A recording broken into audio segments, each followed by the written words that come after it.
नमस्कार, श्री स्वामी समर्थ. तर आज मी तुम्हाला साधी आणि सोपी स्वामी सेवा कशी करायची हे मी इथेच सांगणार आहे. स्वामी सेवा करताना आपल्याकडे नित्यसेवा स्तोत्र मंत्राचं पुस्तक हवं. तसेच श्री स्वामी चरित्र सारामृत हा आपल्याकडे ग्रंथ उपलब्ध असावा.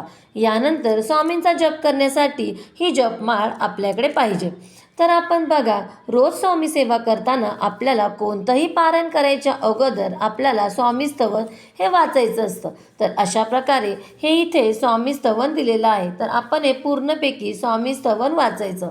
वाचून झाल्यानंतर इथे दिलेल्याप्रमाणे एक माळ श्री स्वामी समर्थ महाराजांची आपल्याला याचा जप हा इथे करायचा आहे.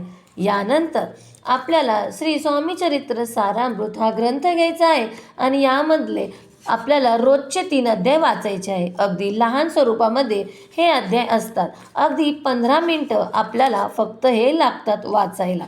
यानंतर रोजचे 3 अध्याय वाचून झाल्यानंतर आपल्याला रोज 11 माळी श्री स्वामी समर्थ महाराजांचा या जपमाळेने आपल्याला जप हा करायचा आहे. तर अशा स्वरूपामध्ये आपल्याला 7 दिवसामध्ये हे 21 अध्याय आपल्याला पूर्ण करायचे असतात. म्हणजे रोजचे 3 अध्याय हे वाचायचे असतात आणि आपल्याला 21 अध्याय हे इथं पूर्ण करायचे असतात. हे बघा किती लहान स्वरूपामध्ये हा ग्रंथ आहे. तर आपल्याला रोजचे 3 अध्याय अगदी सहज शक्य आहे की आपण ते रोज वाचू शकतो. पहिल्या दिवशी जर आपण 1, 2, 3 हे अध्याय वाचून झाले तर दुसऱ्या दिवशी आपले 4, 5, 6 असे आपल्याला 7 दिवसामध्ये हे 21 अध्याय रोजचे 3 वाचन करण्याने हे संपवायचे असतात.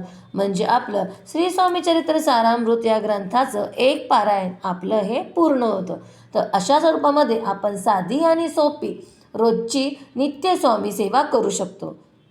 आता प्रश्न असा आहे की का बरं आपण रोजचे 3 अध्याय वाचायचे? का आपण रोज स्वामी सेवा करायची? तर बघा, आपण रोज जेवण जेवतो कारण आपलं शरीर बलवान होण्यासाठी.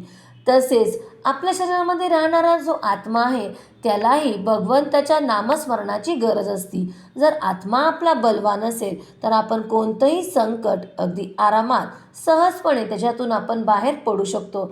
म्हणून आपल्याला रोजची नित्य नियमाने महाराजांची स्वामी सेवा करायची आहे. स्वामी सेवा करत असताना महाराजांचं नामस्मरण करत असताना जे काही दुःख येतं त्यावर महाराज आपल्याला योग्य मार्गदर्शन करत असतात. तर अशा स्वरूपामध्ये आपण साधी आणि सोपी ही स्वामी सेवा अवश्य करावी. धन्यवाद.